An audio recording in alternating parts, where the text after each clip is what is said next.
poppin', everybody? Welcome to Popped by Culture. We are back once again this week for another episode of Floppy Drop. I am your host, Josh McDonald, and as always, I am here with my main man, Drewski, aka Dolan, aka I Comics. How are you, sir? Good evening. Good evening. I'm doing well. Just a little segue. So I never knew about the children's books, Franklin the Turtle, until this week, and I have been laughing my ass off from all the different memes of this Franklin the Turtle kids book. Uh, I, you know what I'm talking about, right, Josh?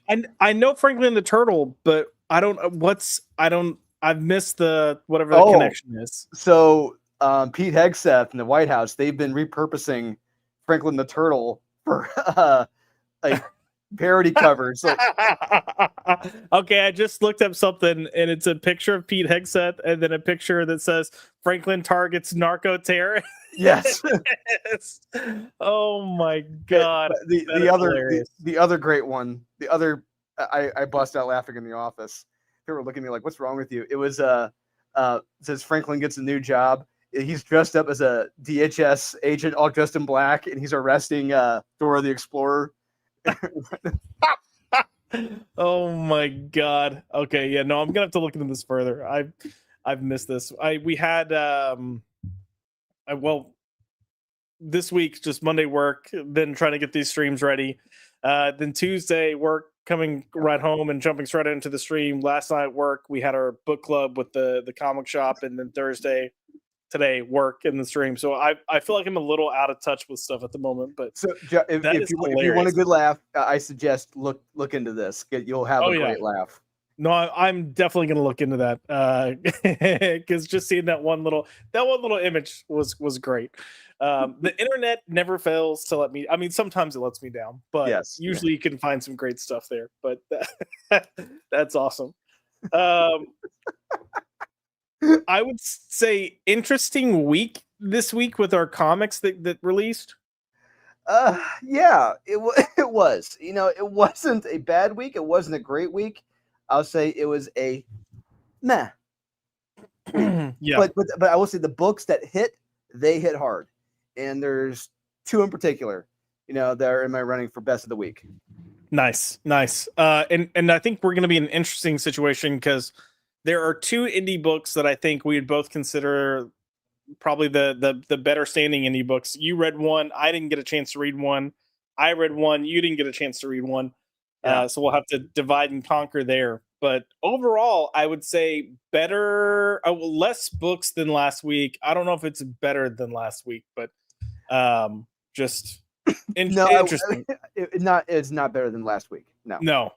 I mean, we had some nice heavy hitters, and then there's there was some bad. We're just gonna say there was some Marvel this week. Yeah. And I've got words. I had to write down notes what I was going to say about this because I'm going to go on a little tangent about one of them. I read one that really pissed me off. I mean, look, there were quite a few bad ones. So it's just rough. It's rough in the world of Marvel right now. Mm-hmm. Real quick, I do want to remind people, we were kind of quiet on stuff that's going on in the Drewski world, but there is some stuff coming up that you will be launching, so I'm going to bring that up real quick. I don't know if you want to remind everyone of this. Absolutely. For the first time in 10 years ever, Counterpoint Comics is having the first big company crossover with all of the female characters. Naughty and Nice, Pray for the Sinner, Battle Fairy and Yeti, Savage Eve, Demon Slayer, Baby Zombie and Candy. All these characters are meeting together in a battle to survive. Written by myself and the story by Murat Michaels. We wrote this 2 years ago at this point, and first time working with Andre Lunatic, and it started a burgeoning relationship, and it's been off to the races since then. It is a beautiful looking book. It is an action-packed book. It is a funny book, and I think everyone needs to really check this out. Indeed. We also have some interior art here where we can showcase some of the characters that you can find in the book, which I think is going to be. I think it's going to be fun. I mean, just in Yeah, general. yeah. It's a fun. It's action packed. It's gonna be funny. But yeah, the female, all of his characters, they have been canceled by this character. Looks like the Watcher called the Woke, Yeah. and they're all sentenced to die on this planet, and it's a battle to survive. So they got to figure out how to make it off that planet alive and Yep. get to this guy. So how are they going to do it? Who are the people they got to face? You got to read to find out. There's one I had a lot of fun doing this, and I hope everyone really checks this out because this is just a straight up fun comic. Though I love the idea that the I guess the villain here is called the Woke, and all I keep thinking of is that John Campea clip where he's like woke, woke. Yeah. Anyways, looking forward to it. And then we have this kick-ass Draxcal cover here, which again just looks freaking bomb. Yeah, Draxcal, if people aren't familiar with him, he is another burgeoning artist. He is getting a lot of work, recognition, and attention right now. He just did a lot of covers for Brian Pulido and his properties like Lady Death, and he's only going to be doing more. And he may or may not have done something with me as well, other than this. But we'll get to that in the near future. But yeah, this is a beautiful, beautiful cover he did. Just one of the many covers we got for this book. We got some banger names attached to this. I don't want to reveal who they are until we launch this. This is going to be launching probably in the next week or so, guys. So nice. Get ready. Getting ready indeed. Yeah, no, I'm excited. I'm looking forward to this launching. And then I can't look. I'm going to be honest. I haven't seen any other covers, so I'm going to get to experience it with everyone else. But typically, you guys have banger covers, so Murat works with the best. Yeah. Heck yeah. Let's turn to the chat real quick to say hello. We've got Salty Traveling Sea coming in with the first comment of the night, putting "Told you, criminal number one." Salty, I have to disappoint you, my friend. I didn't get a chance to read it. So, but I didn't get a chance to shop at my comic shop. And I thought this would at least be on Comixology, and it was not. So I was like, well, crap. And then I tried Sailing the High Seas and also couldn't find it there. But I heard some story elements that seem like it's going to be freaking hilarious. Drew did read it though. Yep. So we will be discussing it, even though I'm a loser and I suck at life. We do have Cajun Corey in the house with the evening. Good evening, sir. We have Norin Lear. Evening. Good evening. Good evening. Good evening. Norin Lear, also potentially known as Lyrics Lee. Hello. And then we have, I always say your name wrong, so I'm gonna just apologize, but Granado.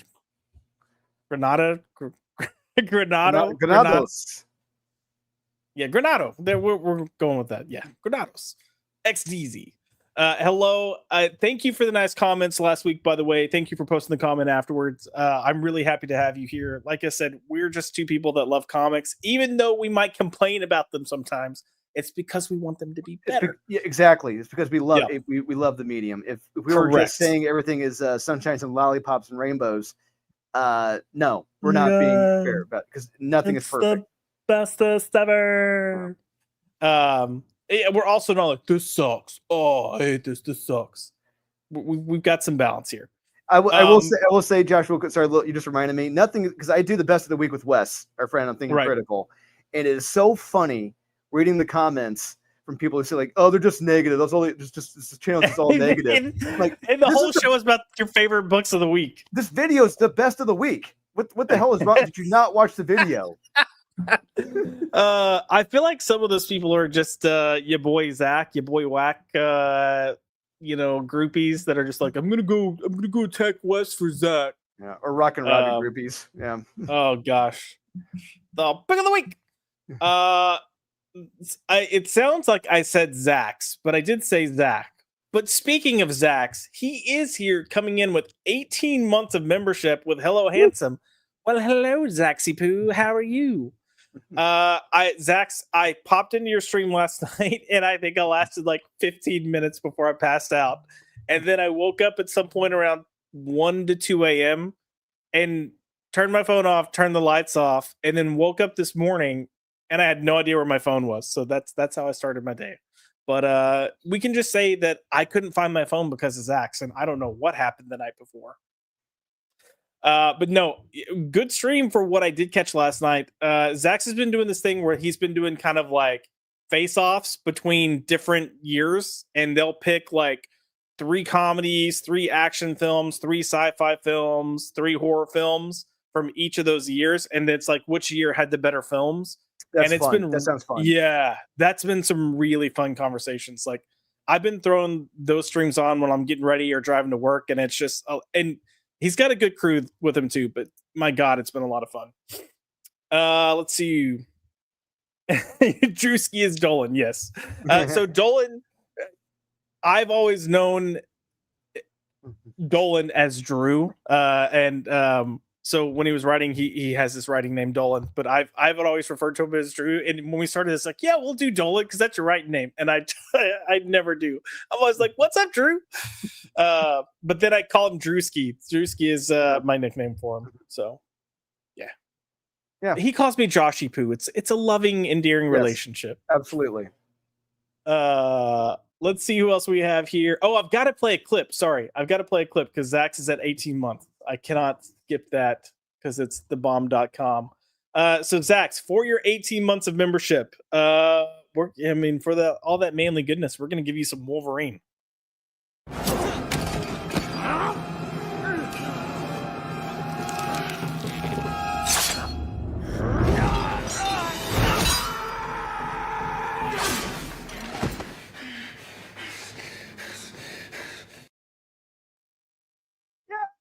Crazy to think that was like what 23 years ago. 22. I think that came out in 2003, I believe. Okay, because I think I was.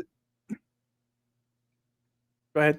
Yeah. Oh, sorry. Yeah, I think it was 2003 that came out. I could be wrong. I think it was 2003. I was a senior in high school, and I just remember going to go see that at the AMC theater, like when that came out, and the theater was packed. Everyone lost their shit in that scene. Everyone lost their minds when that happened. I'll never forget that. I was the same way. I remember being like, "Oh my God, we're gonna get Berserker," and then that was about as Berserkerish as it got. But I was still happy with it. Yeah. So, we do have Kaiser Jose in the house with Sup Nerds. Been on the road all day and just made it to Chicago. Oof. Chicago. Yeah. Hope you made it. Hope your car's in one piece. Hope you survive. Yeah. Kaiser, did someone shoot at you? Did they try to shoot you in the Chicago? Well, he's not up in Somalia, so he should be good. Oh God, oof. But he did add the Bears. The Bears. Kaiser, what took you to Chicago? Let us know. I'm curious. Polish sausage, dicka. Yeah. Oh yeah. We also have Zeke in the house with Evening Guys. Good evening, Zeke. Zeke, I still have to finish going through my Instagram messages to get back to you guys. I'm sorry. That's all I can say is I suck at life. But I have not forgotten, I promise. I was looking this is going back to all the unread. Okay, we're gonna segue for a second. Because stupid people at my job, not even in my location, other locations, did stupid things with their phone. Our phones are now locked all day long. So when you factor in just regular text messages, social media, group chats, all that crap, and you don't get to check it during the day, it feels like it's a lot. When you get done with your workday and you're like, it becomes a project. I'm familiar. I've told you, Josh, like, being a situation in a particular building where there is next to no reception at all. It's it's like a bunker, and it's terrible. Yeah. It sucks. I will look at some of the group chats and I'm like, 93 messages. Like, what the beep are y'all doing all day? But yes, so I promise if I'm behind on a message to you, one, maybe message me to make sure I see it. But Zeke, I know yours is there, and I got to get to y'all stuff. So just more of an apology, but I know it's there and I have not forgotten. All right, that is pretty much it. So great. Zach's is so great. That is pretty much it. We're gonna go ahead and kick things off, talking about this week's comics, and I think that one of the big wins this week was Criminal, based on everything that I'm seeing. And I'm super bummed that I didn't get to read it, but Drew, you did, and I don't have a copy to pull up online, so I'm gonna pull up League of Comic Geeks. But man, even here, 4.5 rating. Like, I know League of Comic Geeks tends to score things too high, but 4.5 is kind of rare. So this is a good rating. But what were your thoughts on this book? What happened? And is it worth picking up? So I went into this skeptical because, like, when Criminal's been out for a while now. Criminal's been coming out for the last 10, 15 years. Yeah. So there's a couple of reasons why I never got into it. One, because I got into it too late. I didn't know a good starting point for it. Mhm. And two, it felt like that hipster book at the time that everyone was into. It's like, yeah, if you're not reading Criminal, you're not cool, man. If you're not drinking Pabst Blue Ribbon, you're not cool, man. If you don't have a handlebar mustache, you're not cool. And it's like, you know what? I don't need this. But I'm glad I checked this out because I really, really enjoyed this. I kept my expectations kind of middle of the road, even though I do love Ed Brubaker. I didn't know if it was gonna be dialogue heavy. I didn't know if it was gonna be boring, a lot of setup, but no, it is a straight up fun, action packed, funny crime romp. You know, honestly, I could see someone like what's his name, Shane Black, doing this as a film. If Shane Black, Shane Black could direct this, because this is very much in his vein. Like, if you like Kiss Kiss Bang Bang, you will love Criminal. That's the best way to compare it to. And what happens to this character in here, and the mission he's on, what he's got to do, and he gets a little sidetracked, and then that's the part I've heard about. Yeah, the sidetracking goes even more sideways, and it has a very humorous conclusion. I'm all in on this now. I loved it, and I can't wait to check it out. And now I'm going to try to find the first volume of Criminal. I've never been able to find it, so I'm going to see if I can find the very first one for where to start. And so this was a thick issue, and the cool part, it's all in newsprint. The interior is all newsprint, so it had that glorious smell, that glorious feel. And in the back, you have like these. It's like a criminal tabletop playing game you can do, a role playing game, and then I also have some behind the scenes of what's going to be coming of the characters in the Netflix show that they're doing. Yep. So it's $5 or $6. I would say it is well worth it. You know. So yeah, this is a big recommend for me. It's not quite my pick of the week. It's right up there, but it would have been if a certain other book hadn't come out. Yeah, I mean, look, you mentioned the price. It's $5.99, but it's for a 48-page comic. And considering that Marvel and stuff is charging like $4.99, $5.99 for some of their books, they're just straight up boring where nothing happens. Yeah, this just seems like a steal. This was a blast. I was talking to a friend that did read this, and we were talking about the sidetrack. Our criminal gets sidetracked, and then that leads to more. Yeah, I don't want to spoil it. Yeah, I don't want to spoil what happens. Yeah, I don't either. But I will just say he was talking about it, and he was sharing like what happened, and I was laughing at just hearing about it. So I'm excited to read it. And look, again, Ed Brubaker, solid writer, pretty much always dependable to deliver a good story. Sean Phillips, great work there. And then you mentioned the Netflix series that's going to be coming out soon. I think that's part of the reason they're really pushing this, and I think they are doing a collected edition soon of past stuff. So it looks like they're really trying to kind of revamp and revive some of the hype here. But yeah, looking forward to it since I haven't read it and I'm a loser, and I can't wait for Salty to come in and be like, "What do you mean you haven't read this? Damn it, Josh!" But I will get to it once I get to go pick it up from my LCS. But we've got a few comments right here on this, so I'll bring it up. But we got SP Card Fan in the house. Hello, good sir. Nice to see you. But SP Card Fan put, I'm excited to read Criminal, just hadn't got the chance to read it yet. Right there with you, man. I get it. It feels like this is one of those things that I heard the hype and I was actually eager to get to it. And didn't happen. So now I feel like a loser. So when you're reading so much shit, just when you get the chance of potentially reading something great, you get excited. Yeah. Kaiser Jose put not reading Criminal. I know. It's not that I'm not gonna read it. I just didn't get a chance to. And again, I was like fully certain it was gonna be on Comixology, so I'd be fine. It wasn't. I was heartbroken. This was the first thing I went to go find to read, and it wasn't there. And I was like, why? I hate my life. We do have Eric Breen coming in with Criminal.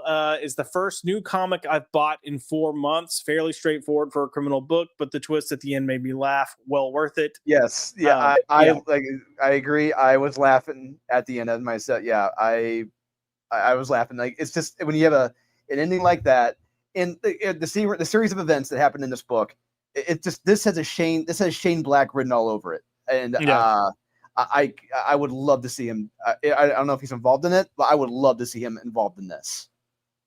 I need to look up and see who's doing it. And then Breen did correct us. It's Amazon Prime, not Netflix. But I want to look it up and see who is behind it. Amazon Prime.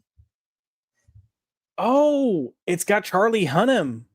Oh, all right, I'm down. He's playing Leo. Who is? I think this wasn't Leo. This was Jess. I think his name was Jesse. I think this guy's name. Yeah. But all right, that's promising. I want to see who like behind the scenes, like who's doing the. Yeah. So it looks like it is being done. Well, Ed Brubaker, okay, is one of the showrunners, and Jordan Harper. Huh? I was gonna say, good for him. Yeah, good for him. He'll get more than a $5,000 check from Marvel. $5,000. It says a guy named Jordan Harper, but there's not a link for him here. So interesting. Anna Bowden and oh no. Uh-oh. Oh no. Why? Oh, directing the book is directing the show is Anna Bowden and Ryan Fleck. Drew, do you know who they are? No, those names don't ring a bell. They directed the wonderful film Captain Marvel. Motherfuckers. Oh God. Now, I will say that is the downside. However, they also directed Half Nelson, which came out in like 2007, that had Ryan Gosling and had like some award buzz around it, and that was good. But that was a long time ago, though. That was a lifetime ago. Exactly. So I'm yeah. Okay. Well, we'll see. I'm hoping for the best. Charlie Hunnam, ladies and gentlemen. We're gonna hold on to Charlie Hunnam. But yikes. That's terrifying. Yes. We have Grateful Dog hopping in with evening, everyone. Good evening, sir. It's nice to see you here. Let's go ahead and move on. I do want to talk about a book that I thought was a lot of fun. There are elements of this that reminded me of another book that hit the stands this week. But it is G.I. Joe, and this is the Dreadnought War Part 3 of 5. Woo! I'm loving pretty much anything Energon at this point. Like right this now, is McDonald's. I'm loving it. That's all I gotta say. Ba-da-ba-ba-ba. Yeah. This is a fun issue. You've had this fun kind of standoff with Duke and Cobra, and now they're kind of stuck in a situation where they're having to work together, and maybe things don't necessarily go their way. You've got this new character popping up, which reminds me of Rook Exodus. Yes, same here. But man, G.I. Joe has been just a fun, action-packed blast. This issue is no exception. I love this. But but yeah, I thought this was a lot of fun, and there's some really creepy stuff at the end with Cobra, where you kind of get to see his face, and Yes, I love it. I it's love it. oh, it's a wild. Yep, there he is, him and Duke, Yep, hanging up. Duke They're and just hanging Cobra. out. I love that Duke. Wait, that is Duke on the right or the? Oh, I think Duke is on the left and Cobra Commander's okay. on the right. I think. Yeah. Oh no, you're right. You're right. You're right. I was trying to figure out which one was which. I was gonna say I think it's funny that Duke is smaller than Cobra, but then I was like, wait, no, I think that's his pack there on his chest. Yeah. Yeah, I thought this was a great issue, a lot of fun. You got the dreadnoughts. You had Despero that's kind of like, throwing out this coup to take over from Cobra. I love it. That's Yeah, that's my boy. That's what he's gonna. yeah. That's what he does. He's the opportunist. He is, and that may not be the only move he's making against Cobra. So there's some other stuff that happens later in the issue, but for me, this is a fun, action-packed issue. Great colors here that makes it feel unique and different, and I really like the story and some good high energy action. Oh, great! No, I would say great action, and there's some Yeah, great shocks in this as well, especially yeah, involving Cobra Commander. There just anytime you're involving a like a massive sledgehammer and chainsaws in a fight, I'm there. You got me. And then you yeah, bring in an even larger sledgehammer. It's like you got me. This is McDonald's, baby. I'm yeah, loving it. It's just you got me hook, line, and sinker.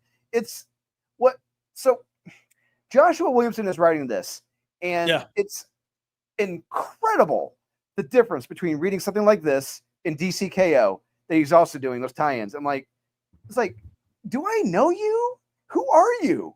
I mean, I don't get it because like this is the Joshua Williamson I want to party with. This is the guy Yeah. I like.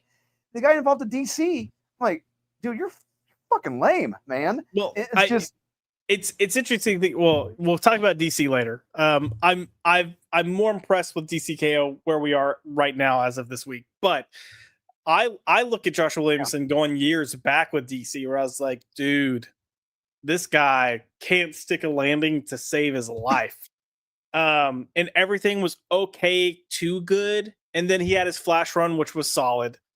But nothing that he did in the past really stuck with me at DC. So when they launched the Energon universe and they were like, oh, he's going to be working on Cobra Commander and Duke and all this stuff, I was like, it's gonna suck. And he's just been killing it, man. Yeah, so it was like bold strategy, Cotton. Let's see if it pulls out. See if it pulls it off. Yeah, so he did. He did. Yeah. I feel like it's been surprisingly good. And I love this whole sequence. Man, this is probably. I mean, there's so many great parts in this book, but I love this sequence between Cobra Commander and Duke. This in silhouette, they're talking to each other. It's just that moment. They have a moment with each other, and it's great. It is, and there are elements of this. I can't remember who's doing the art here. Hold on, I'm gonna go back up real quick. Tom Riley. Okay, yeah, he's Tom. So I have not been the biggest fan of Tom in the past, but as soon as he came on GI Joe, he's been my guy. Yeah, it works. This page here, the way they drew it with the silhouettes and the shadows, and then these kind of just color washes that they have over the two of them. There were elements of this that reminded me of what Michael Walsh did with Frankenstein. Oh, just like you know what I'm saying? Like you get some of those same type of a lot of the shadow work and just having the kind of like a blanket or a wash of color. Yeah. But still a lot of grittiness. It reminded me of that. I think what Michael Walsh did was better. Not to knock this by any means, but I just loved what they did here, and it was a nice change of pace. Gave it a certain mood and tone that I thought worked really, really well. So, if you're not reading GI Joe, fix yourself and go read GI Joe. Get caught up. I'm reading everything Energon. Like, go to the beginning, start. You could probably skip Scarlet. I would say that's probably the only thing. Skip Scarlet. That's the one thing. Void Rivals is fine. It starts off slow, picks up, kind of falls back down a little bit. But Cobra, Destro, Duke, GI Joe, Transformers, like banger, banger, banger, banger. Every single one of them. So yeah. Anything else you want to add on this book? No, because I don't want to spoil any more about this Yeah, or particularly spoil anything. This is my pick of the week right here. nice. If this hadn't come out, Criminal would be my pick of the week. But this is my book. God is just I'm loving GI Joe right now. Heck yeah. The next book we're going to talk about is you didn't get to read this, but it's Rook Exodus #9. I'll keep this brief. Look, I really enjoy Rook Exodus. Josh, while you're talking about this, I'm gonna be right back. All right. All right, cool beans. I really enjoy this book. I think it's got if there's a comic book on the stands that screams made to be a blockbuster film, I do think it's this book, this title. Just between the characters, the designs, what's going on in terms of the overall plot. And this book moves. It's a fast read. We've said this before, but I think it's just made like if you could get a good director and have them do it right and put the money into it that it needs to be done, I feel like this could be a banger of a film. And it's a fun book. So I will say this issue, it's a lot of action. We don't necessarily get much in terms of progressing the storyline, but there is a lot of action here. We've got the new character Stag, I believe. So he's coming in. There's kind of a conflict here going on. We also have the spider character later on, but you're going to see as I scroll. This issue is just balls to the wall action, and you have this incredible art by Jason Fabok that this guy. I don't know how much time they're giving him to do each issue, but he is kind of doing the Lord's work. It's fantastic. And here, this is where we get that other the other villain coming in, I guess. But I think this is a lot of fun. It's one of those that I would say don't expect too much. Sometimes there's not a lot of depth here, but I don't think there's meant to be. And there are moments where you get, a punch of depth or character that helps kind of ground the book for you. But yeah, I'm having a blast with this. Again, this issue didn't feel like it progressed the plot as much as some of the other issues, but you've got so much action here that it's fun to just take it in. And look, for how much we complain about books not having action, I'm happy that this does. But yeah, and then going into #10, we're gonna get the backstory of Stag, which I am stoked for. I still think this is just an incredible freaking design, and I want action figures of these characters so bad, so bad. I want action figures of these characters. But yeah, made for film. If you're not reading it, this is also something you need to be reading. Go check it out. All right, we're gonna go to one more, and we'll go to the comments before we talk about some maybe lackluster books. But Nemesis Forever, issue #4. Drew, what were your thoughts on Nemesis? It's only getting more insane. The stakes, yeah, the stakes are only getting higher and higher. And of course, Nemesis, hey, he finds a way out. He always finds a way. And something fortunately does happen in his favor. And let's just say that if you're in charge of gathering intel for him and you mess up, you drop the ball, just know that it's not gonna turn out too well for you. That's all I got to say. No. I did when we finished the last issue 3, and he was kind of surrounded by all these soldiers, SWAT type people, and that gas was released, and he didn't have a mask. I was like, I know he's gonna get out of this because he has to, but I don't know how he's gonna get out of this. So I had fun watching him get out of this. And then again, this art is like. Yeah, Matteo Scalera. Yeah, killing it here. But no, I love this book. We kind of get to learn more of what his goal is in this issue, which was interesting. Yeah. And so yeah, the bit when we get, are you talking about when we little later on, like what he wants to do? Yes. Oh yeah, it it gets creepy. It gets weird. So Yeah, which also is not uncommon for Nemesis. Like yeah, that's creepy true. and weird and dark Yeah, tend to be running. as Will Ferrell said in Starsky and Hutch, not gonna lie, it's gonna get a little weird. All right. Yeah, So yeah. I love this. What the fuck? Fuck. Yeah, and then we still got this going on with the spy that's pretending to be somebody she's not.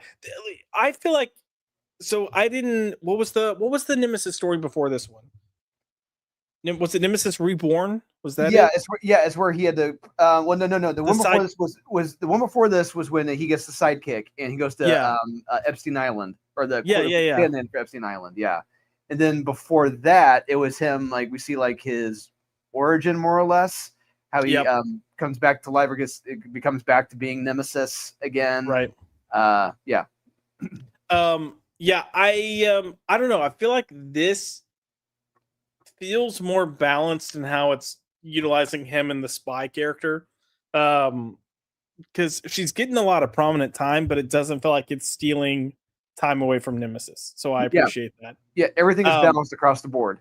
Yes. And then what are your thoughts on this kind of Ra's al Ghul type character cult of people? I'm down because it has been introduced. This has been established. So yes. I am completely fine for it. But it just shows that okay, he's not messing around now. He is upping the stakes. He's up in the game, and he's pushing all his chips on the table for this. So it's like, oh, okay, he is going there. So it's getting the stakes have raised. So I was doing an interview the other night, and I told him what I love. One thing I love about Mark Miller is that his books, a lot of the different chapters of a title, the stakes always get raised. There's always like oh shit, things just got worse, and things just have gone from bad to worse. It is the kind of the expectation that you're going to come across with Nemesis is that things are always going to get worse. Maybe not for him, but for other people. But I don't know. I think this is fun because Mark Miller just kind of keeps revisiting this character, and I not once have I felt like it's stale. So I'm really loving this. And the reason I asked you about your thoughts on this whole kind of like Ra's al Ghul type, Lazarus Pit cult type thing is I've seen some people complaining about it, but I shared the same thought as you of like, we've seen this before, like coming out of Big Game. This is how he got revived so that he wasn't paralyzed. Yeah. But do we know how many issues this one is? Is no, it 5, we got one more to go. One more to go. Okay. Yeah. So I love that he's keeping everything to 5 issues. Yes. In his arcs. And that's what I've been doing I've done for my Naughty and Nice run. It's 15 issues, 3 arcs. So each arc is 5 issues. Nice. And Mark's just been keeping this killer, brisk, fast-paced storytelling, which honestly works. It keeps you excited to keep coming back. In this little hiatus between the titles, but still keeping another one of his titles going while one has stopped. Like you don't feel like there's a lull because all these characters are in the same universe. So you're just kind of revisiting different pockets of the universe. But I don't know, man. It just you're not getting fluff. And as we'll talk about later with the X books, there's so much padding and so much shit that just doesn't matter. Here, it's words. Efficient. But Nemesis continuing to be a great read. We've praised I don't know how many different Nemesis and or Mark Miller books, and if you're not reading this, I don't know what's wrong with you, but fix yourself. But let's go ahead and go to the comments real quick and see if anyone has anything they're saying. So we have Grateful Dog coming in with my only pull this week was Shutter Magazine. Interesting. And I don't know if I've ever read Shutter Magazine. I didn't know they had a magazine. And then we got wait, never mind. I got it confused with Rue Morgue magazine. Never mind. I didn't know they had one. So. Gotcha. Ezekiel put Void Rivals is fixing to start an event arc. Quintesson War. Yeah, the Quintessons. That's right. Yeah, they're a big part of the Void Rivals. Yeah, everything is kind of merging within that universe. Not just Void Rival, just Energon in general. Yeah. So I think we're about to start getting some really, really crazy stuff. We got lyrics coming in with Jason Fabok is the GOAT. Agreed. Just that guy. Super nice too. Like maybe it's because he's Canadian, but he's so nice. We've got Grateful Dog here with just go buy all the Jeff Johns Ghost Machine. Yes, indeed. The only one I wasn't crazy about was the Halo and Hornsby book. Yeah, I tried it. It just it didn't work for me. I understand what they're going for. It's not my thing. Yep. Agreed. Sorry, I had to pop my dog. He's getting into stuff he's not supposed to be getting into right now. Trouble. Ezekiel also put some really awesome ratio variants from Leslie on upcoming Void Rival. Hey, we like that plug. Yeah. So keep an eye out for those as they come out. I'll try to keep an eye on them. That way we can highlight them here and show off some lyrics of the art. And she's saying, yes, indeed. Zeke also put Ghost Machine has been solid lately. Can't go wrong with any book. Yeah. Fair. Completely fair. And I guess Shutter Magazine is like an old, eerie, creepy magazine, but called Shutter. Drew, that might be something that's up your alley. I'll have to check it out now. Yeah. I thought it was like a fan magazine, like Rue Morgue or Fangoria. No, never mind. I'll have to check it out. Yeah, indeed. Drew, we're going to touch back on two indie books real quick. And they're both books that I did not get a chance. Well, one I didn't get a chance to read, and the other I just haven't been reading. But Blue Falcon and Dynamut. This is a book that I didn't read the first month it came out, and you're like, hey, no, this is good. Check it out. And I did, and it was good. But it looks like it's losing steam. Yeah, it's losing steam. It feels like it's losing focus. And I'll just say the big part, it's losing focus. There's too many subplots going on here with characters that I don't give two shits about. And the art is okay. It's not great. It's not the story I wanted to read with Blue Falcon and Dynamite. It's not what I wanted. It's okay. It feels like the transitions are just, they're really not that good. There's a lot of jumping around, and you really don't know when things are kind of taking place, and that's a problem. But for me, it's losing steam, and like I'm just kind of like, nah. The art, I will say, just looking at this, the art looks like it's slipping quite a bit. Yeah. Because all this stuff looks, I mean, it either looks awkward or it looks flat. Like them on the bed, it all looks very flat, which some of that's just digital art. I get it. But then this is odd. Like the angle of this and those legs look very short and stubby. But even coming down here, it looks just like it was rushed. And how quickly can I do this with as little line work as possible? Yes, and so moving on from this real quick, this is very similar to another book came out this week called The Phantom. I'm a big fan of The Phantom, and I read The Phantom, and that is the biggest problem of this book. The art in this, the layouts, the paneling, it is shit-tacular. I, as a creator, so it may not bother the layperson. The layperson could probably understand what's going on, but me as a creative, I would never in my life choose these layouts, these point of views, these angles for what's happening in these panels. They suck. They're terrible. They don't have an impact. They're so bad. Yeah. I reached out to our buddy Joe Corallo, who works for Mad Cave, and I told him, like, I said, Joe, man, I love The Phantom. I want to love this book, but this artist, the paneling, this sucks. This is terrible. It's pretty bad. I mean, even just this first, like, it looks amateur, even just from here. Not just that. It's like, okay, I see what you're going for there. Now, the problem is it's not exciting. No. The POV should be shifted about 180 degrees. We should be seeing the Phantom getting ready from the front, getting ready to crash into the damn Jeep. From face on, not from his back. That Right. sucks. Who wants to see this damn back? Why would you do that? You're opening page. That's stupid. I mean, this. I don't know who the editor is. The editor of this sucks. He should have said, "No, this is terrible." Yeah, looks like the editor is going to be a Mike Mart. Okay, so look, I don't want to call out people for what they're doing, but I have to because one, I love the Phantom. Two, I am a creative. I do my own comics, and these are piss poor decisions. These are terrible. Well, even just looking at this, panel progression here, this not the best framing here for this panel. No, it's not. But even when you get to here, it doesn't look like it makes sense. He looks as big as a damn Jeep. Look at him. Well, he does, and he's still like this, even though he's like partially in the Jeep, partially not. And then you've got this soldier right here that's completely turned sideways, and it's like I don't know how he got to this position.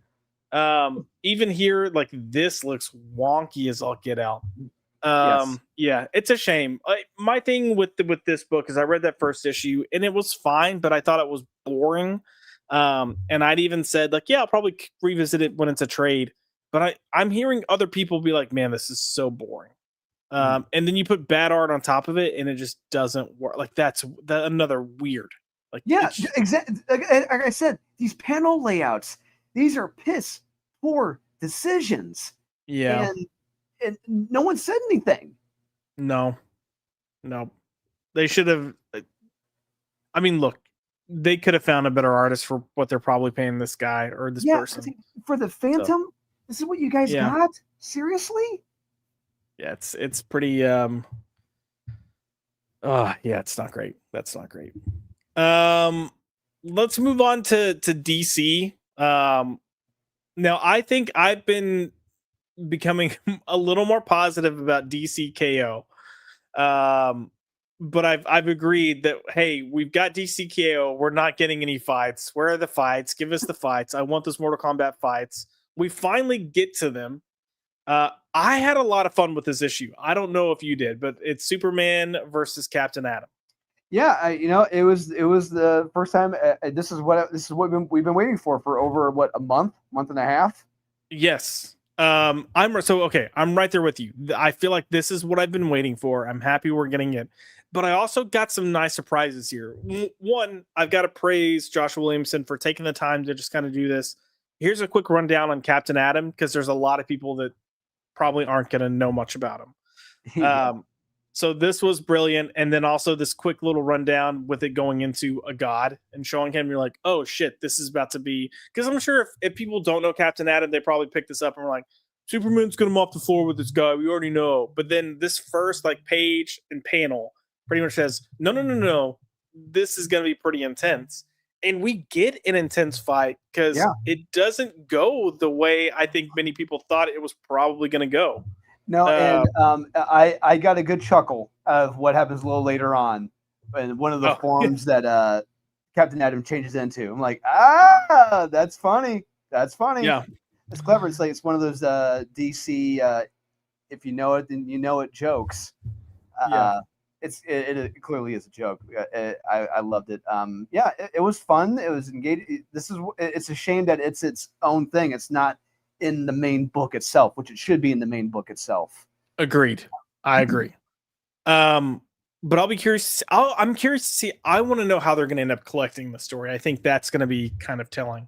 But yeah, like so where we thought this was kind of, I think we keep saying Mortal Kombat, but it's got even more of a video game. I mean, I know Mortal Kombat is a video game, but it's got even more of like an arcade video game type vibe thing going on.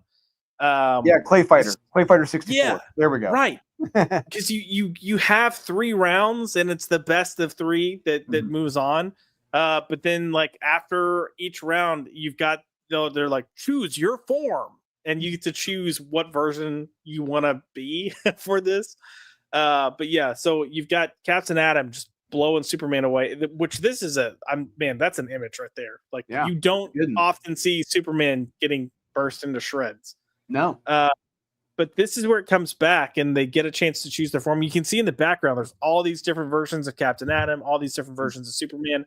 And that's when I was like, oh, this is fun. Like, to me, this is fun. This is what I've been waiting on from this book. And I finally got it here. Thank God. It doesn't forgive what's come before, but thank God we're actually getting this now. So yeah. Overall, There it is, right there. There it is. Yeah. The Captain Atom is Monarch. You're probably like, wait, what does that mean? I don't get it. Well, that's an inside joke back to Armageddon 2001 that came out like back in 1991. Yeah. The original plan in that event was that they were going to turn Captain Atom into this big baddie called the Monarch, but it got leaked early before this comic came out. Fans were pissed. So DC had to pull an audible, and they changed who the character was. They changed it into Hawk, which doesn't make any sense. Nope. Yeah. Yeah, good stuff here. We do get a definitive winner by the end, plus a nice little kind of update with Superman. And then I think the tease for like the next fight is Jason and Joker, if I'm not mistaken. Yeah. Which, we'll see. I don't know if they're going to top this. I think I'm hoping this isn't like the cream of the crop and the other stuff just all feels lackluster, because I thought this was fun. Look, Josh, I want to believe that too, but as soon as I saw some of the names involved with the books coming up, I'm like, oh no, I've got no hope. Like I think like Mariko Tamaki's doing one, and someone else is doing one. I'm just like, I'm out. Just yeah. This is where they should have just had Joshua Williamson write all these issues for this month. That's what I was led to believe, that it was Joshua Williamson and Scott Snyder. It's these two doing this. We're not getting some Z-list or double Z-listers involved in this. It's just these two writing the stories.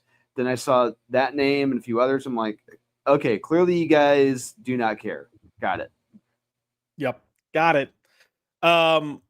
I would say for me, this is by far the best DC KO thing that's come out. Yes. Like head and shoulders. Yes. No question. There was another DC KO title that did come out this week, though, and it was Night Fight #2. Now, just a quick catch up. DC KO #1, they're getting ready to go into the battle. They've got Batman. He's got the mother box kind of worked into his suit. That's his like advantage that he's using. And then right when they're about to do the battle, the Joker stabs him. He dies, doesn't die. We don't actually know what is really going on. But he essentially gets taken to this other universe where there are different Batmans that are made up of the Robins. So you got like a Dick Grayson Batman, Jason Todd Batman, Damian Tim, and and he's going to have to fight each one of these. And then we talked about how like it's fine, it's not bad, but if you've been a Batman fan and read Batman for years, it's very much have been there, done that, which I still feel. But I will say I did enjoy this issue more than the first one, but I still say it's just good. Yeah, I would say I enjoyed, like you said, I enjoyed it more than the first one. It's still good. And I really got to bring home just how a lot of it is, especially the dialogue. The dialogue is a lot of been there, done that 50 fucking times. It's like, okay, I get it. Again. Right. Again. And the reason we're saying that is because of what's happening in the story. You're getting a lot of character reflection going on between Batman and whoever he's with. So Batman and Dick, and then most of this issue is Batman and Jason. So it's Batman, or Jason going to Batman, just kind of complaining about why he's the way he is, what he thinks about Bruce. You get a lot of that, and we've seen that time and time and time and time again. So that's why it feels stale for us. Now, what makes this issue, I'm not going to say the issue great, but what it is great here is the freaking art is fantastic. So one, Dan Mora, you can't go wrong. I don't understand why he's not doing the main. Is he doing the main title? No, it's another artist doing it, and he's not as good as Dan. Right. It should have been Dan on the main title. Regardless, we have Dan here, but the color work in this book. So you've got this, it looks like standard colors, fine and dandy, but the moment it shifts to the Jason story, you get this abrupt color change. And Yes. I This is thought where I it perked up. I really perked up when that same. happened. Like you got this moment here, and then boom, it just shifts. And I was like, oh. And I was like, oh, is this just for like a page? But nope, it just keeps going. And I was like, this is visually so intriguing. It's just a very easy minor change. But I was so on board with this. Old man Jason Todd with his little white streak. Yeah, look, I had fun with the art. There are elements of this that I enjoyed, but I'm with you. A lot of it is that been there, done that. If you've been a Batman fan, if you've read books Yeah. that play into the character study of these Yes. guys with Bruce. But I will say at the end of this, it had a wait, what the hell is going on here? Right. Yeah, and that's part of the reason I said we don't actually know what's happening. Like we don't know if this is we don't know. But I thought the same thing because I was when I was reading it, I was like, wait, did I miss something? And I went back a page and kept reading. I was like, what the fuck is going on? And it's by design, so don't think it's just a mess up. It's by design. But yeah, no, solid book. The Superman Captain Atom is by far a peak tier. But this is a step in the right direction for Night Fight, and we'll see what happens. But if they could avoid the retreaded, back and forth, then that would be fantastic. Speaking of Batman, we have Matt Fraction continuing his Batman run with Batman #4, and I have mixed feelings because on one hand, I'm like, I do think this is potentially the most normal Batman of what you would expect for a Batman story that we've had from Matt Fraction so far. And in some ways, I think I liked it the most, but I still think it's just mediocre at best. Yeah, and once again, we get lectured on how evil capitalism is, and I could tell Matt Fraction, you can go fuck yourself. Yeah. And this, I guess, that's what happens when you have someone writing this who doesn't understand economics. Yep. Nope. But hey, that is what it is. Yeah.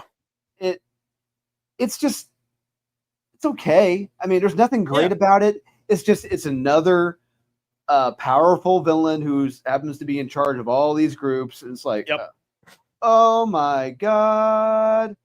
And of course, Batman doesn't know about it. He's got the hots for this apparently a very, very annoying, aggravating scientist lady person and doctor, whatever her name. Yeah. They do whatever they can to not make her look sexy. Because I'm looking at her body, I'm like, you're not going to show like any curves on her ass, nothing on the thigh, nothing. Like, barely you can see her. Doesn't have like any boobs at all. It's just like they're going out of her way to not make her look sexy. No. Yeah. And it's just even aside from that, just as a person is obnoxious and annoying. Incredibly obnoxious. Yeah. Like can't be bothered to look at who she's speaking to. She's just speaking down to them, complaining about being bothered. And I love it. She's like, talk to the bat and ask her a question because I don't want to have my thoughts interrupted. I'm reading that, and I'm like, I had to read that 3 times, and I'm like, wait, wait, what? How does this make any goddamn sense? Well, and then the fact that she goes on to monologue, I'm like, you're okay. You might as well stop. Your thoughts have been interrupted at this point. But yeah, I don't need more of this. Like, just make this stop. This whole like flirtation with Bruce and this doctor. Yeah, the fact that Matt Fraction thought people would find this charming, he is off his rocker. There is nothing charming about that. Yep. But yeah, here's the capitalism scene that just I don't know. This guy's complaining about how there's the media isn't the same because we don't have newspapers anymore, and it's like, okay, cool. I mean, media has changed, but I don't think it's just because there aren't newspapers anymore. Hey, you know what? Times change, world changes. We had the radio, then we got the TV. Hey, times change. Sorry, times change. So real quick to touch on characters because we kind of talked about this new villain Minotaur or whatever his name is. You mentioned it's another guy that's just running everything, and I'm like, yep. And it just feels like we're retreading ground that we've retread multiple times recently. Because even looking back at James Tynan's run, he had like 2 different characters that were essentially what Minotaur is. You had the underbroker character, which was the guy that was underground, controlled the finances for all these criminals, made deals Yes, happen, and yes, ran it. And that's essentially what Minotaur is. He's this like yes. That is what financial he guy. is. Yeah, Yeah. but Matt Fraction tries to make it sound different because he's like, "Oh, I'm running the underground labyrinth, and the only reason I can run this is because of algorithms, and no one else can understand it, but I can." I'm like, "Fuck off." But I'm also going to put in some anti-capitalism message in there because I do love Tiny and what he did because he doesn't love capitalism either. No, he doesn't. And then I'm trying to think of who the other character was. It was the character that Tynan kind of started his run with, that had orchestrated everything with like Catwoman and Joker and Riddler and Penguin. The machine girl person, or am I thinking of someone No, else? there was it was a guy. It was like the villain. I can't think of what his name was, but he had like orchestrated stuff, and they had flashbacks going back to even like Catwoman in her purple suit days, like the Jim Ballant type Catwoman. I think he was called the Lamo. That's what he was called, the Lamo. I mean, it was pretty freaking lame. But we're getting that same type thing here with this character, and he does do something in this issue that I was like, okay, I'm surprised they went there. If it actually happened, and we won't get to it, but if you read this issue, you'll know that moment. It was a pretty like, oh, okay, but they also don't show it. So did it really happen? Second thing I wanted to talk about is Anarchy here, because I hate this version of Anarchy. Like, yeah, he seems like it's just a doofus dweeb kid. Yeah, nothing threatening, nothing imposing, nothing No. dangerous. Just a little douchebag. Yeah. And I kind of thought that was a bummer. However, I do like, which you could have used any character for this. I do kind of like the setup that they used with him here, where it was he was like, look, all I did was steal a car. I was told to steal a car, and then it's resulted in this. And now I'm caught up in this. I thought that was fine. And that's something I could believe happening with Anarchy as a character. I just don't like his portrayal here, Lonnie's portrayal here. I think it's a bad portrayal. But yeah, look, this issue's fine. I will be shocked. I'd be shocked if Matt Fraction does more than 12 issues, honestly. I don't know. Possible, yeah, it's possible. I mean, I one thing I didn't like the layout of this page, this panel. Yeah, no, because I had to go through this like 2 or 3 times. I'm like, wait a second. So he jumped out the window, and that's the angle you chose for him going out the window? It's like, no. And once again, that is the complete wrong angle. Yep. But that's just me. It's there's nothing special about this issue. It's fine. No. It's okay at best. I mean, there's been nothing special about this book so far. It's just been fine. Yeah. It's not the worst thing. It's definitely better than what Chip Zdarsky was doing, but it's not great. Like, so I mean, you're saying it's a low bar that you're comparing it to, and it cleared that bar. So there you go. Congratulations. That pretty much wraps up DC for us. So let me pop to the comments real quick, and then we will close the night out with Marvel, which Jesus Christ. Like I said, I got words. Oh man. Let's see.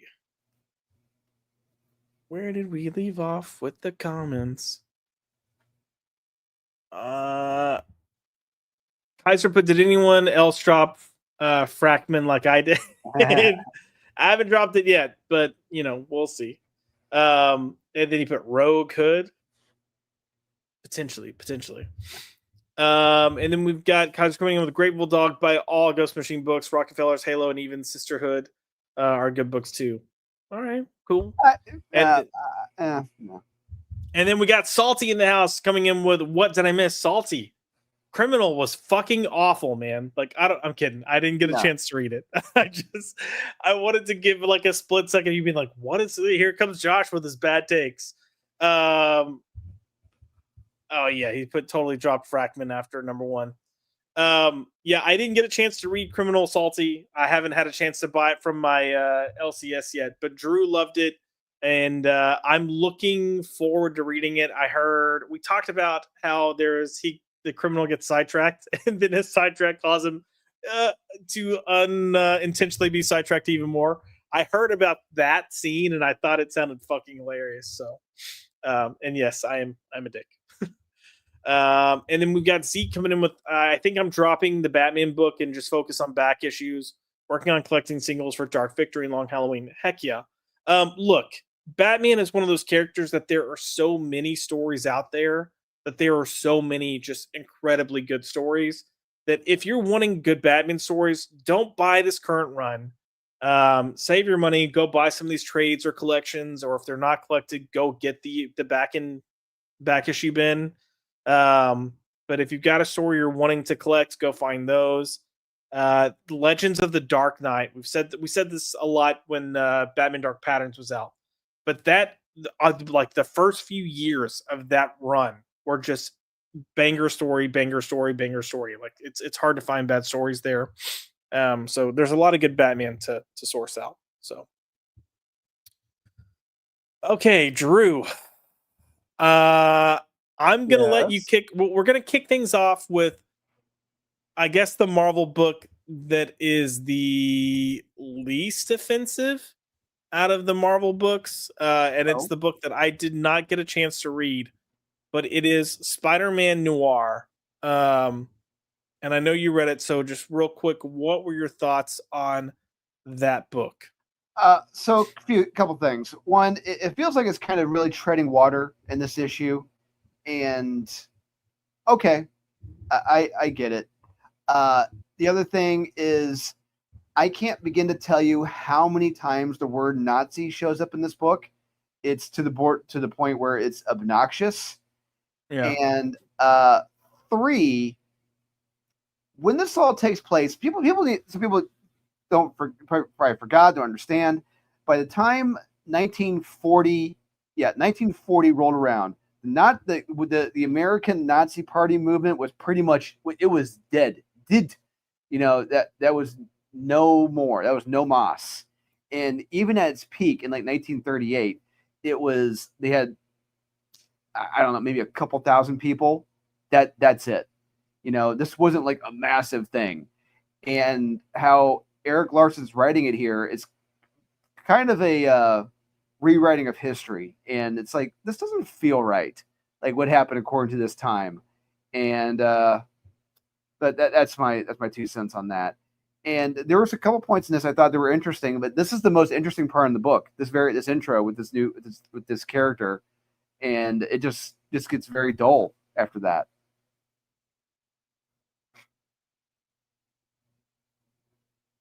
Oh, Josh, you muted.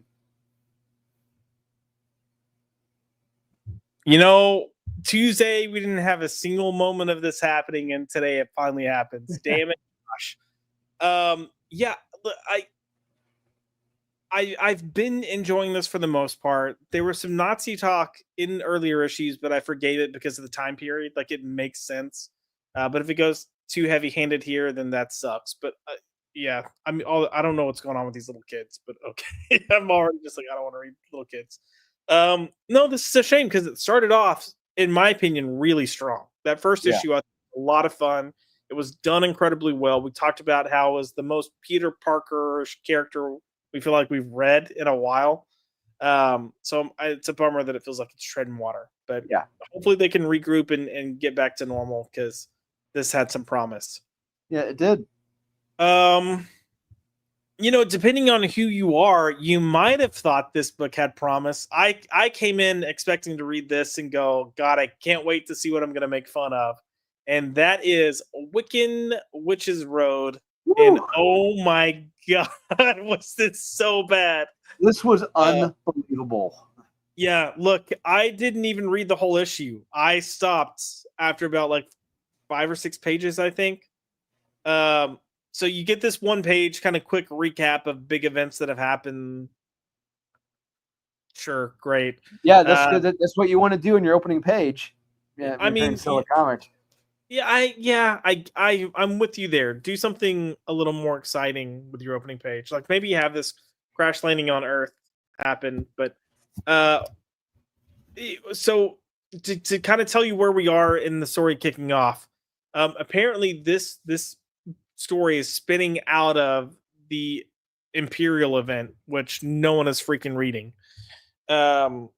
Which is Jonathan Hickman's event that's going on right now. But you've got Wiccan and Hulkling crashing to Earth. They've been kicked out. You know, Hulkling is no longer the ruler sitting on the throne or whatever. And in their crash landing, they're both injured. Wiccan's been stabbed. He also can't use his powers. Hulkling is gravely injured, or so it seems. And then it turns into like, okay, we've got to survive. Which you're like, okay, this could be interesting, except you get pages and pages and pages and pages of them talking, and it's honey this, honey that, babe this, babe that. Which I like, fine, okay, but it's so overdone.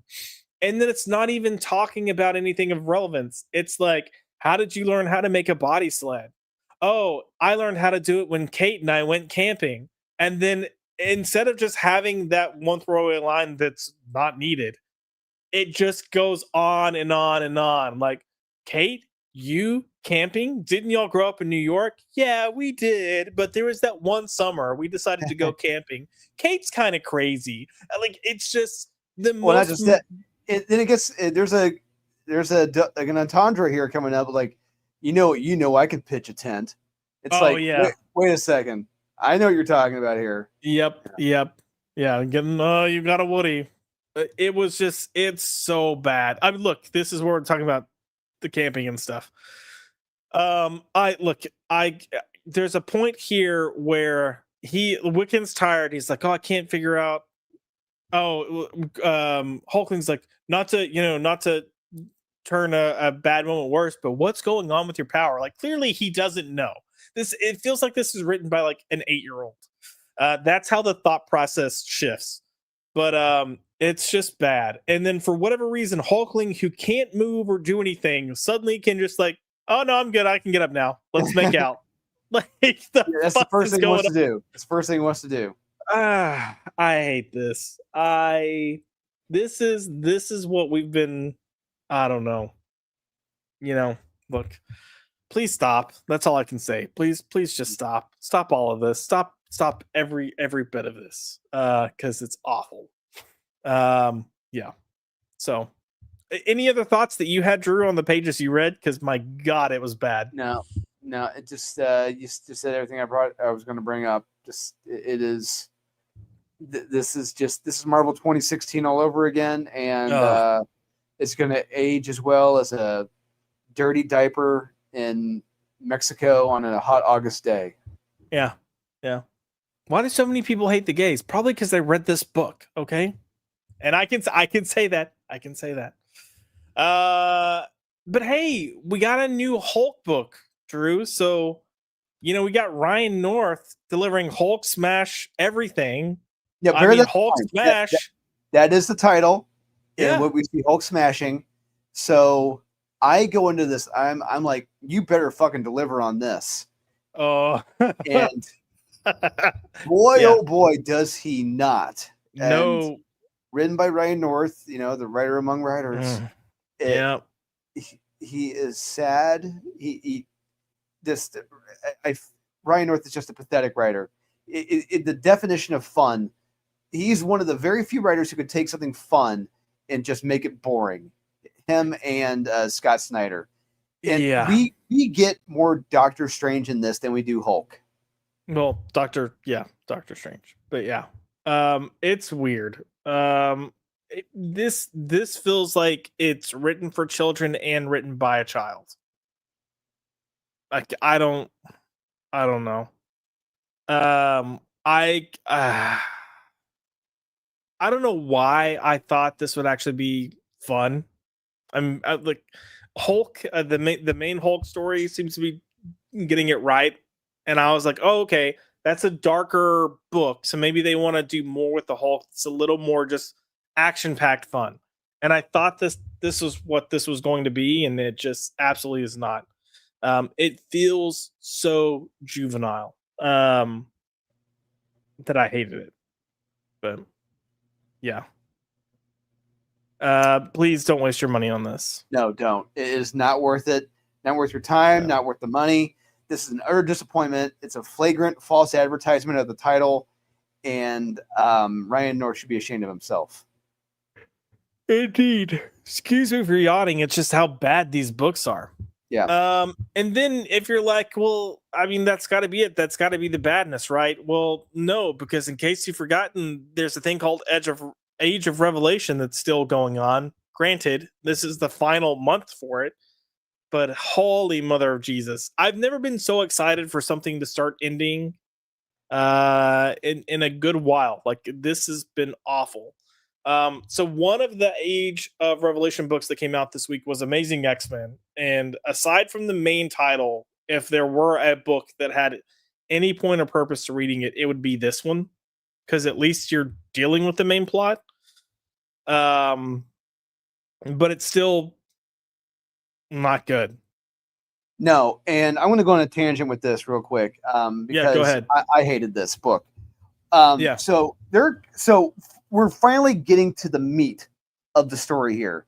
Mhm. We waited this long, and we're told that through a line of dialogue that Revelation is turning the Earth into his own.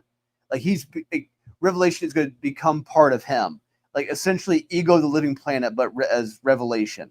Yeah. And it's like, okay, normally this is something you should have dropped in the first fucking issue.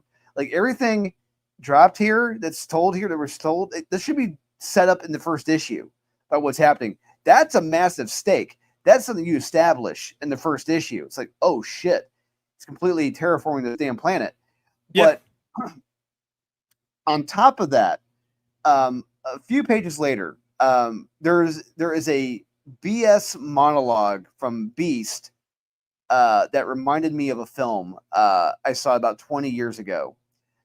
Tears of the Sun with Bruce Mm. Willis. It's a great film.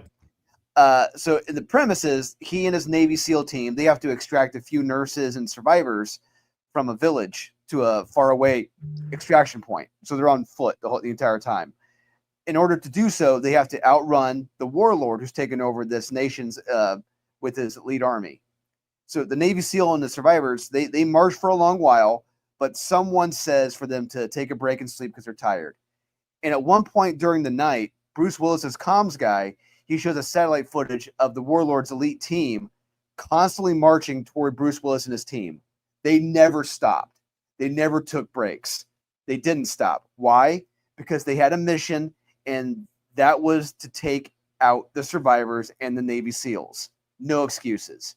So naturally, Bruce Willis and his team, they wake the hell up and get on the move. Why? Because the situation was dire. They were bound to be murdered in their sleep by this elite team. Here in this issue, we have a group of the quote unquote X-Men, led by a teenage dickhead in a wheelchair, who are clearly in a dire situation because it's made clear in this issue what Revelation is planning to do to Earth. They're operating on a ticking clock, and they've got to take out Revelation and his group. But what do they Yeah. do? They rest. They sleep because they're tired. And Cyclops is older. Hell fucking no. I don't give a shit if you're exhausted. You march your fucking ass to Revelation and take his ass out before he takes you out. Clearly, if you have time to sleep and rest, it's not that dire. There's no urgency. This is fucking horseshit, and it clearly shows that Jen McKay knows nothing about dire situations, urgency, or war. Fuck him Yeah. for wasting my time and money on this event.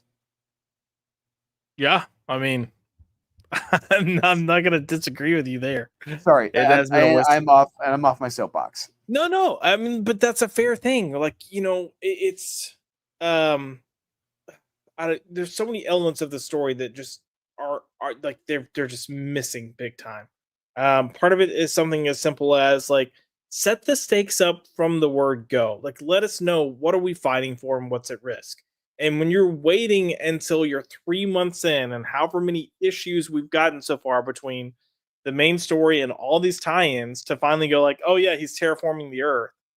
Okay, great. But And it's just a line of dialogue. That's it. it is. It is. It's just it feels like such a throwaway thing, but it's why all this is taking place. It's what his ultimate goal is.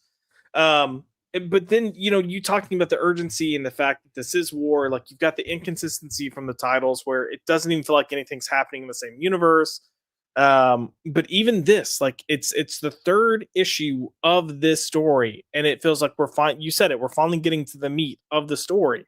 Like we're at the end and we're getting to the point that should be the building actions.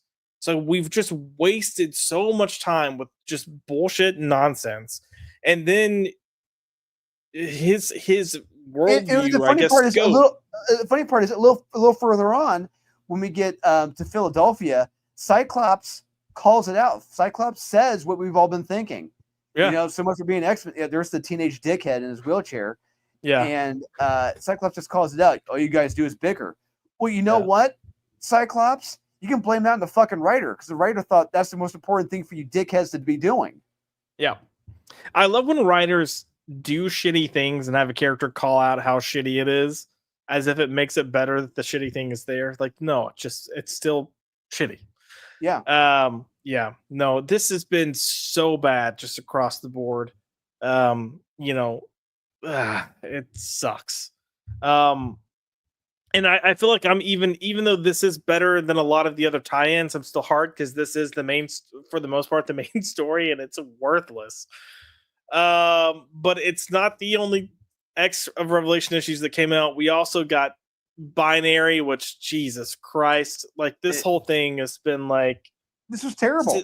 oh my god, it's like Scissor Me Timbers. You've got Jean Grey, who's passed the Phoenix Force on to Carol Danvers, Binary, but Jean Grey's still kind of around. I don't know if it's psychically or what, but they're besties, and there's no history of them being besties like this, but they are, and they're hugging and crying, and aren't things beautiful? And oh my god, we're so strong, and it is A woman, hear me exactly, roar. Yeah. yeah, This yeah.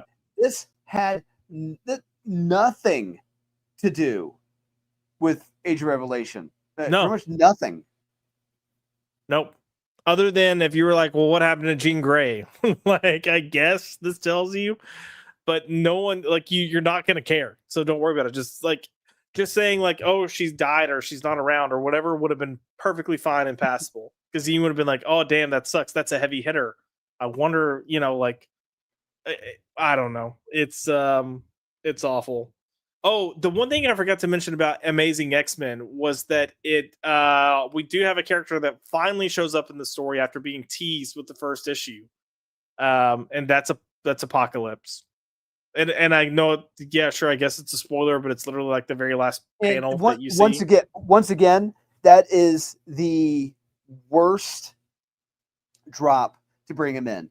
He should Yeah. have appeared in like the second to last. There should have been like no mention of Apocalypse at all.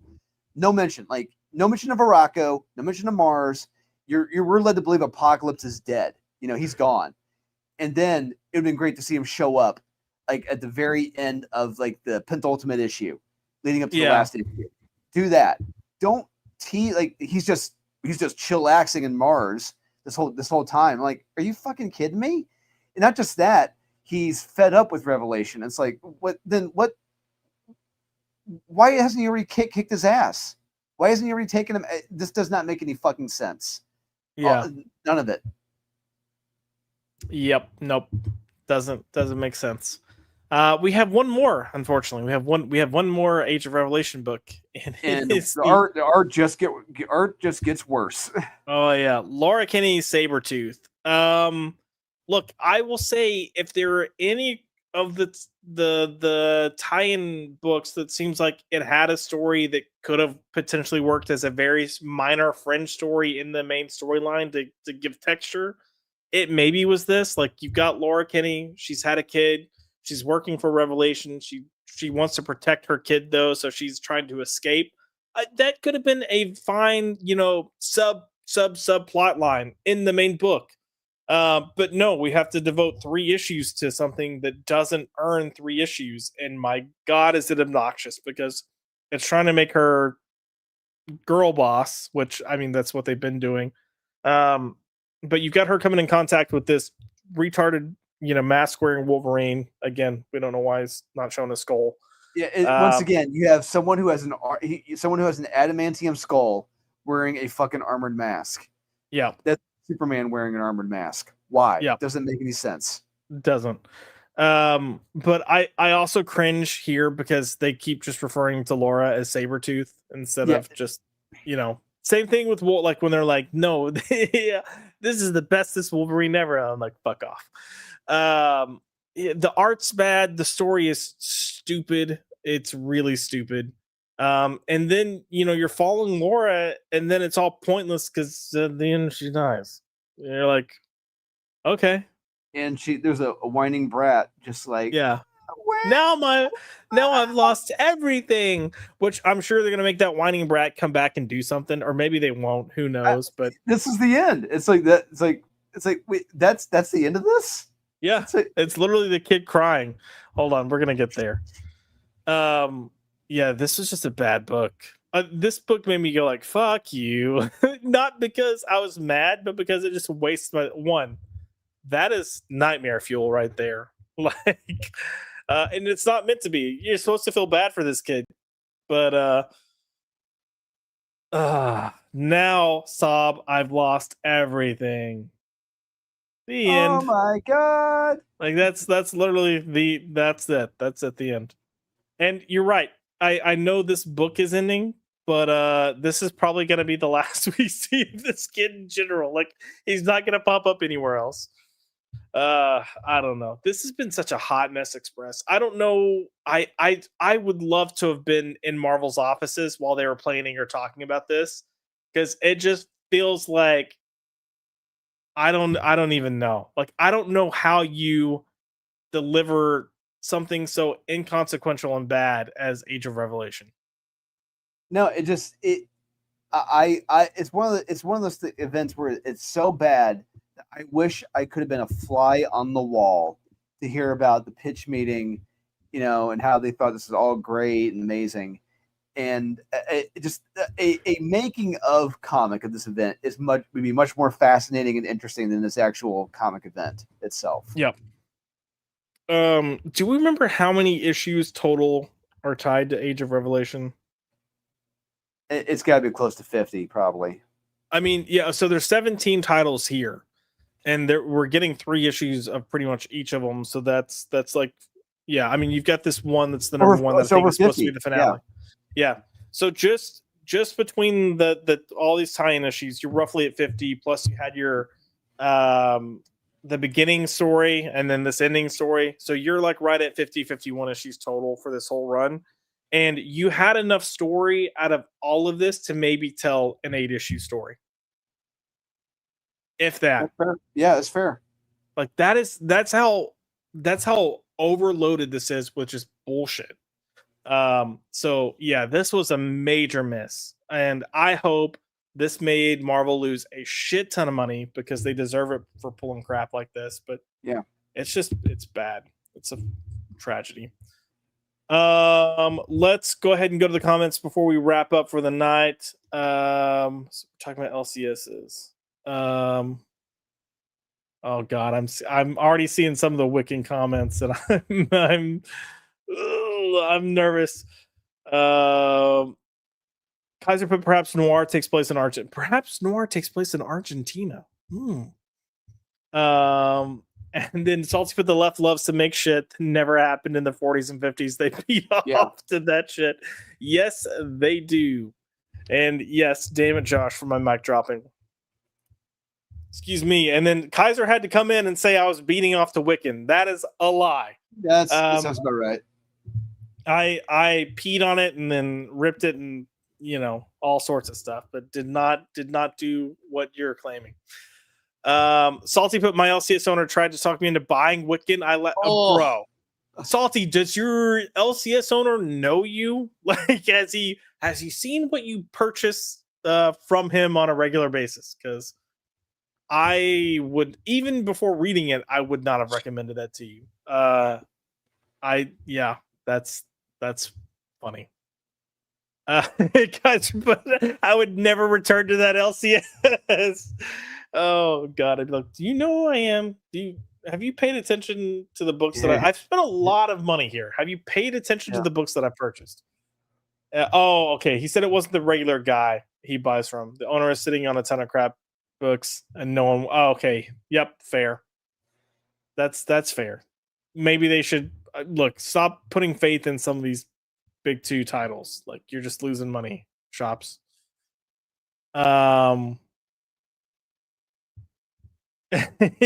Salty put Chet, the usual guy in the LCS, has a shoulder length comb over and wouldn't steer me wrong. And Kaiser, I think you're being incredibly kind here with the Marvel section. It's 80% of the crap. Oh, I mean 80. Okay, yeah. If you're talking about all comics, I thought you were at first. I thought you were saying 80% of Marvel is crap. I'm like, try like 99.9. And then Kaiser Joshi thought a Ryan North book would be fun. Look, to be fair, I thought it was going to be fun before I realized Ryan North was writing it, and then I was like, but then I was also like, I don't hate the crypto book that's out, so maybe. But no, it was not. I'm a stupid individual. He said, "Oh God, stop reviewing X-Men books. Stop talking about the sun."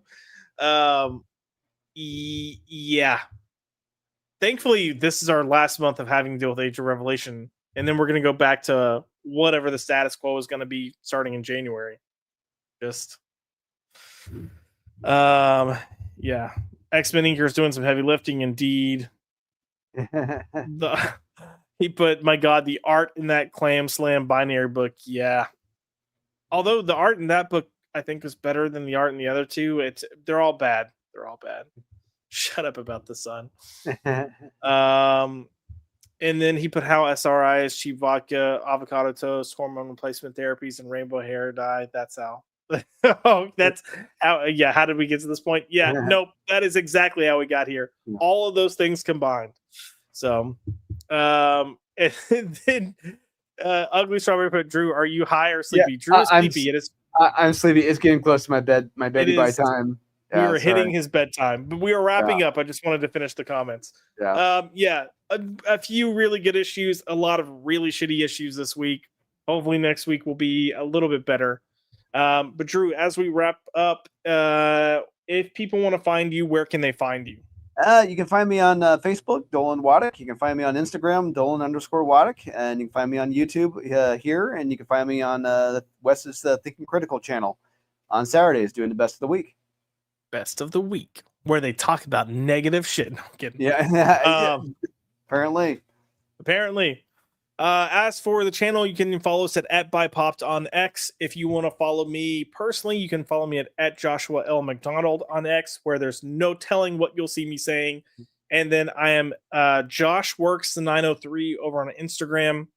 And then we will be back next week. So next week on Tuesday, we're gonna have top 5 comics for November. I had to stop and think. I was like, what's the name of the show that I do? So next week, Tuesday, we're going to do top 5 comics of November. We're going to pull our top books out from that month. And then we'll be back on Thursday with Floppy Drop. And yeah, as always, thank you guys for tuning in. Real quick, Salty, hopefully next week or so. That's when it's going to drop. Hopefully the next week or so. Sorry, I forgot. Salty, we talked about this at the beginning. Had you been... No, I'm kidding. It looks like roughly the next week. As I hear or get a date, I'll make sure we're sharing it and discussing it and planning some time around it. So looking forward to that. But again, thank you guys in the chat. It's always fun to come in and be nerds and either praise books or, wonder what the beep is going on. Salty, if you're making dinner, I'm coming over. That's all I'm going to say. But no, I have to give you a hard time because you give me a hard time. It's our loving relationship. But until next time, thank you again for being here, and we will see you guys next week on Tuesday for Top 5 Comics. Later. Bye.